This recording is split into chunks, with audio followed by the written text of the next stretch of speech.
Welcome to Ultimate Par-fection. Episode 4, Mac Boucher.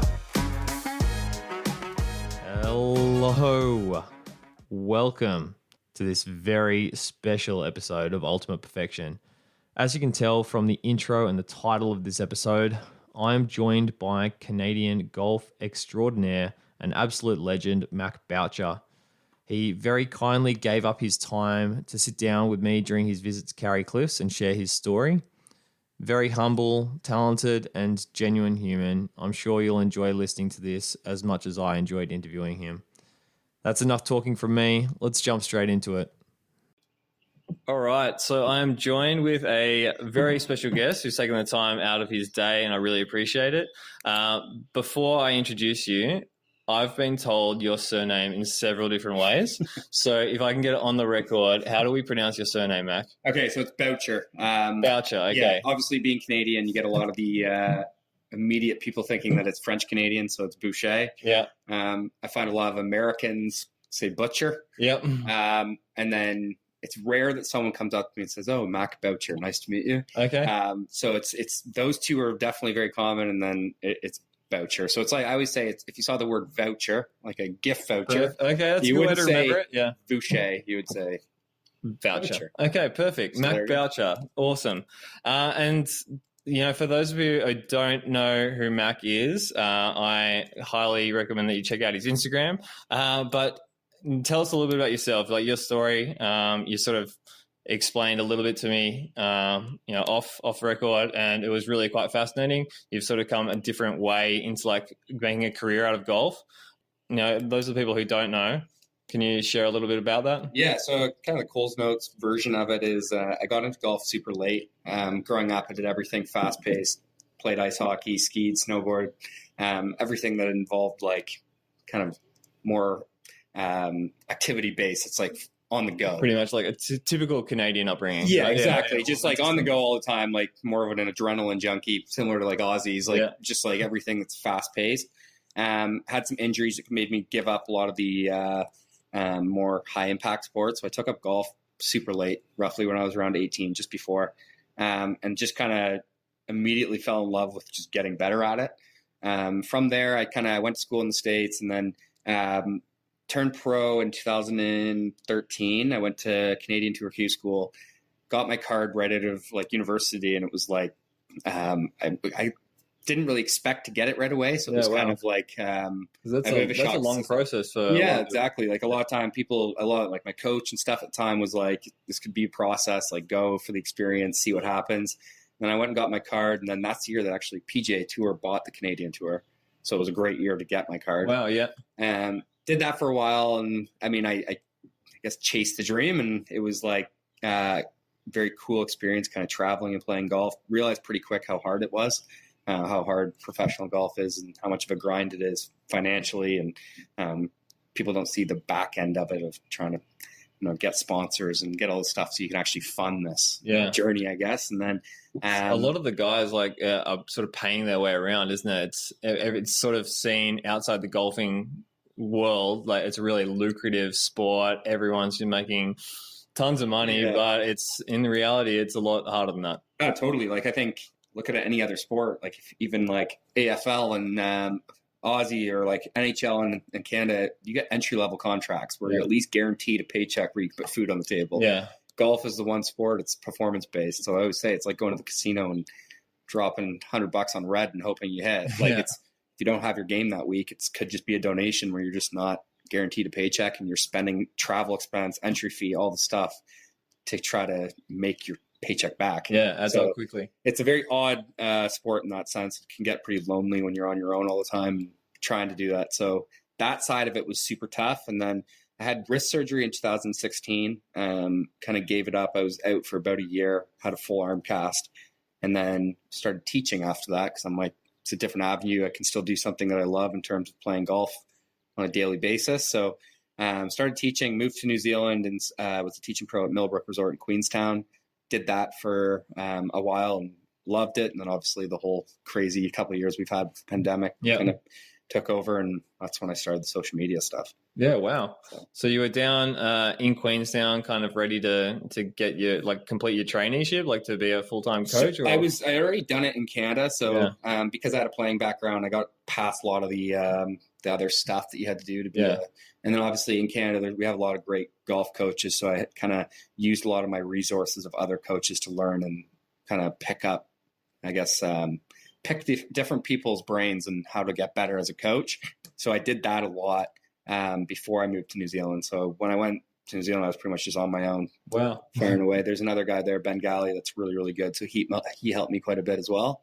But other than that, I was just right into it. And why'd you pick New Zealand? So when I used to play professionally, I used to go over and to New Zealand to play, and I just kind of fell in love with Queenstown. So as soon as I had the opportunity where I'm like, I may as well. And actually, it was funny. I was just hanging around my house one time back home and was just searching up jobs, and it came up to kind of an opportunity there. So I applied, and then I ended up getting the job. I'm like, okay, that happened pretty quick. Yeah, wow. So, yeah. Oh, awesome. Yeah. And from there, obviously COVID happened, and I guess that's sort of where it all started, right? You were looking for a place to go, and you went to Dubai and just kind of winged it, really. And next thing you know, here we are today. Right? Yeah. So it was never, I said this to you last night, it was never a goal for me to turn this into a living. I didn't even really use social media before. I used it recreationally for family and friends when I was traveling to give updates, I guess. Yeah. But then, I started posting. I went to Dubai because I was teaching indoors in Canada when I moved back from New Zealand. We went into lockdown because of the pandemic, so I couldn't teach. So I just booked a flight to Dubai because it was one of the only countries that was open where I could still golf. I couldn't even go to the States being Canadian. That's crazy. So I hopped on a flight. Did you know anyone? So my friend Alex Riggs, who's a golf coach over there. Alex is an awesome guy. He's Canadian as well. Him and his wife Claudine have been living there for 8 years. So I didn't know them overly well at the time, but I messaged him and was like, listen, I'm thinking about coming, 100%, it's a great time to come. Hotels are cheap. Rental cars are cheap. They're trying to get people here. Yeah. So I'm like, okay, I'll do it. So I booked a month and then stayed for that month. And while I was there, Alex and Claudine linked me up with a family that were members at the Ells Club where I was practicing. And this family pretty much took me in, essentially. Oh, wow. Fed me, gave me a place to stay, and I ended up staying for the entire winter. So, and now they're pretty much family to me. Oh, that's awesome. I went back the following winter, and I'm going back again this winter to kind of hang out with them as well. So it's just kind of all fallen into place in a very strange way. Nice. Yeah. And when you were over there, is that when you sort of had that light bulb moment, or that's when did you kind of just wake up after posting a couple of videos and every morning you're like, damn, I'm getting more and more followers, or was it a gradual process? Yeah. So at the start, obviously, Instagram is you're posting, you're not seeing much growth, but I just did it because I was a creative outlet. I'm a creative guy that likes to express that. So for me, I'm I have an interesting skill set that maybe comes across I'm forcing it, it's fake, but this is just me being me. When the camera's off, I'm golfing the exact same way, trying stupid things, just the way I get enjoyment out of golf now. Man, it's awesome. It's kind of you're a bit of an artist out there, working shots, really cool. It's and I think for me, it's been cool. I think the story that I'm able to tell from this is that there's more than one way to play golf. And I've had a lot of people message me in the last year and a half, 2 years saying I've given them a real kind of love for the game that they had lost because it was just becoming too structured. They were caring too much about what they shot. And it's kind of freed them up to be able to go out there and try different things and just enjoy being out playing golf. We play golf for enjoyment. Yeah. 99.999% of golfers are never going to make the tour. Our goal is just to get a little bit better and enjoy a round of golf. So in terms of light bulb moment, I would say I was posting, gradually kind of getting bigger and bigger. And then a few big accounts shared my stuff. And then obviously that gives you a big boost. You gain 1,000 followers overnight. So a couple big ones, Zyre Golf, TSN, ESPN, the big sports center, nice. Shared a couple. And then I started seeing it to get to 10,000 by May 2021 when I come back to Canada. And that's when I started feeling maybe there's a little potential. And then after that, it just snowballed. I think took a while to get to 100,000. And then from 100 to 200, it's only been 4 or 5 months. So it's kind of now just growing on its own. Just grows exponentially and just more and more people share it and exactly. sort of how it happens. Yeah. Oh, wow. Awesome. And like since then, do you find that there's like a lot of challenges with what you do? Like I think from the outside, people see this guy, man, he's traveling the world and has the best life playing golf, all these amazing courses and just posting on Instagram, like just doing fun stuff on the course.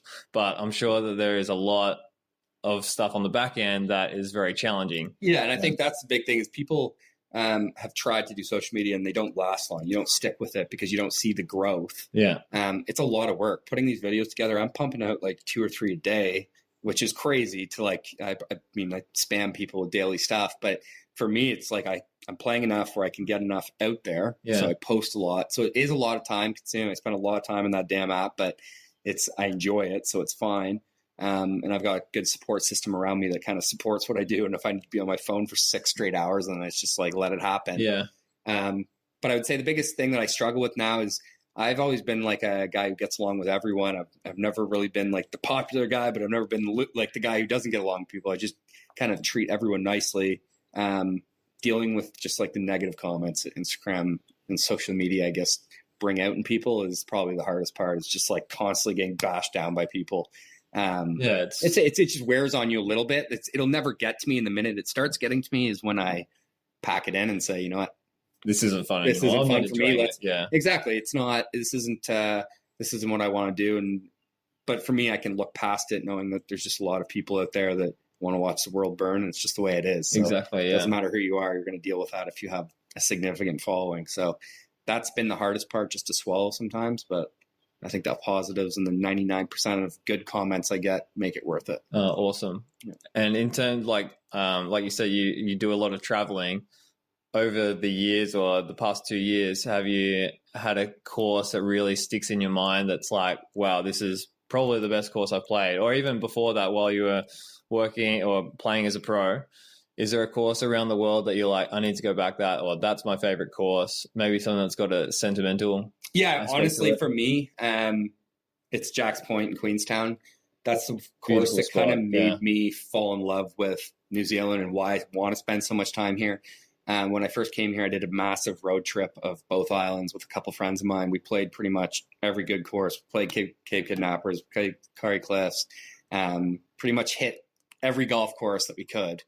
And that's when I played Jack's Point and kind of realized how much I loved that area. And I could go spend hours out on that golf course and never really get sick of it. So yeah, it's just the views, like the snow-capped mountains. It's just like you got lakes, you have like mountains, and I mean, the golf course got some quirky holes that maybe aren't the fan of everyone, but for me, I just love that property, and just everything about it is like, I get excited going and playing there. I could play it every day and I wouldn't take away the enjoyment of playing it. So I always say that Jack's Point's like feels like it's where everyone needs to go. I would say so. Jack's Point. I mean, Cape Kidnappers is a close second. I love that golf course, just the property. Spending a lot of time there. It's nice, just like hanging out by the point, out by the water. It's just like you have to pinch yourself. It doesn't even look real. So fantastic. And what about a course that you haven't played yet, but it's on your bucket list? So I've traveled a lot around the world, but I haven't spent a ton of time in the UK. So obviously I feel like as an avid golfer and a golf enthusiast, I think we all want to go maybe play St. Andrews. Yeah, of course. I would love to play it like a couple of days after the Open. I think that's one thing I want to use the social media leverage to see if I can sneak in there next year or something, or next time they hold it at St. Andrews, and just try to get out there after a major tournament. Even if it's after the Alfred Dunhill or one of the other DP World events, it would be cool to play it under tournament. So it's like real rapid greens and fairways cut real short. Just to make it feel like you're playing the course that they're playing. And then you have that real appreciation for Cam Smith's ridiculous putting and chips on 17, 18 and whatnot. It would be cool just to go and like sit the ball down in the places where he was and just see like what he was faced kind of against, because watching that down the stretch was pretty insane.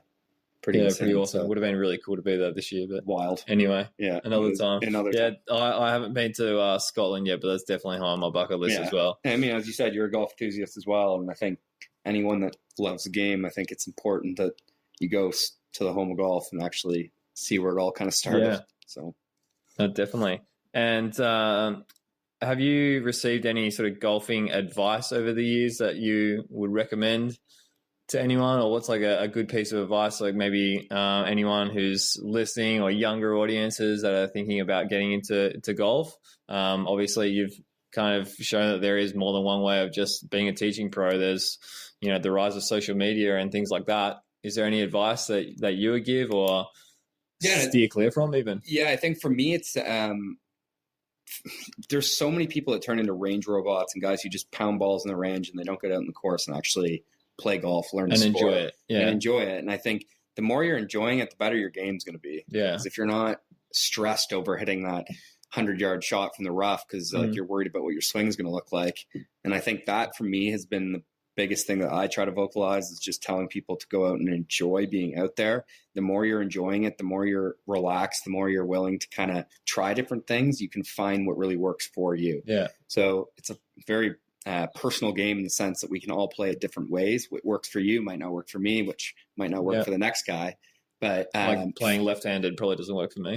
Right. Yeah, exactly. It's just like it's a niche-y, like you find the niche that works for you and you try to make that better. And I think that's the big thing that I have an issue with a lot of like golf coaches and stuff, because a lot of golf coaches are trying to teach one kind of way for a player to get better, or like one, but everyone's body's different. Everyone moves different ways. A cookie cutter method. Right. Like, hey, this is going to work for everyone. You have to sort of adapt and be flexible with it. Yeah. So that's what I guess my biggest advice would be: find a coach that is willing to adapt to what you do well. If you have terrible mobility in your hip and need a way to swing with terrible mobility in your hip, because maybe you don't have the time to go and work on hip mobility. Yeah. Find somebody who's willing to adapt and work with you and trying to like take advantage of what you're already doing well and make it better. Awesome. One last thing I've got for you, Mac. I've got a quick game of this or that. Okay. I want no explanation. It's just going to be pick one or the other, there's going to be absolutely no explanation. Here we go. Okay. Summer or winter? Winter. PC or Mac? Mac. Video games or board games? Board games. Chinese food or Mexican food? Chinese. Film or TV series? Neither. Neither. I don't watch a lot of TV. I'll be honest, I'll watch a lot of sports. Okay, all right. Toss sports is the third option. Okay, yeah. I'm exactly the same as well. Any sport, I'll watch 100%. it. Go on an African safari or see the Northern Lights? Northern Lights. Hip hop or country music? Ooh, that's a 50-50. I can't even pick. Oh, you're gonna have to. Okay, hip hop. Hip hop. Okay. Play Augusta in a 4-ball with your mates, or Cypress Point with Tiger Woods? Tiger Woods. Nice. Read a book or watch a movie? I'm pretty dyslexic, so neither again. Yeah, I'm gonna have to go with watch sports. Okay, nice. And last one: never hit another golf ball or never go on another plane. You know what? For me, I'm gonna give you a little explanation on this. Okay. I think it's I'm gonna say never hit another golf ball. Okay. Because there's so much, like if you were to give me a bluebird day with great snow or a great golf course with perfect conditions like Augusta, I'm probably taking the skiing. So wow. Okay, so that's what you do off the golf course? Yeah, like anything. Yeah, exactly. So skiing or snowboarding, like on a good mountain with good snow, I think that is more enjoyable than golf. 10 times out of 10 for me. So I'll pivot and just become a ski bum. Perfect. Awesome. That's it. Thank you so much for joining me, Mac. I really appreciate you taking the time. Yeah. Thanks for having me. That was awesome. Thanks for listening to episode 4, and special shout out to Mac. Thank you so much for joining me on my podcast. It was awesome getting to know you, playing around a golf as well. Got some awesome drone footage and cool shots, which I'll put up on the Instagram as well for everyone to see.